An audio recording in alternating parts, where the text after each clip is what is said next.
So, Dr. Hauck, let's talk about what is the difference between a general sedation and twilight sleep.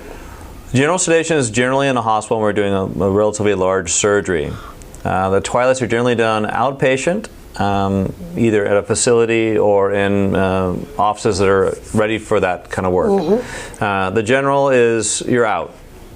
I mean, you are out 100%, and the anesthesiologist is in control. A twilight sleep, you can still talk to us, you can still move, and we're still in charge, but you're not at that deep level of sedation.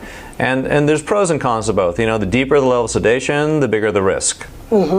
And so for me, if I don't need general sedation, and if my patient doesn't need it, I prefer not to get them there. Right. Let's keep them in the twilight stage, which is a lighter sedation, and a little amnesia at the end, so they don't remember the noise or the sound. Right. Same as a general. General is just a bigger sedation, a little more risk, usually in a hospital. So then what is the difference between twilight sleep and the gas that you give in your gas is just a euphoric nitrous oxide, so it's happy gas, just makes you happy. You can see the needle, you just don't care as much. Right. They still move, they still talk, they still worry a little bit, but they just are a little more jovial about it. It does work great for kids. Right.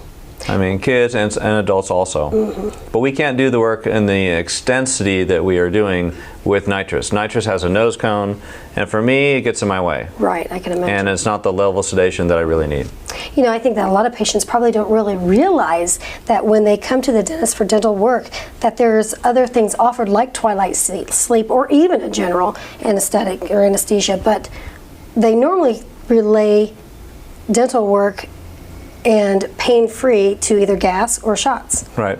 And so it's great for them to know that you actually do have access to these other things that can totally make it to where they are feeling more sane and not so much anxiety. Absolutely. There's a lot of people who don't like the dentist, as we all know. I know. And if you could not hear it, see it, smell it, feel it, It's all that's good. what everybody wants. And do it well, do it fast. That's right.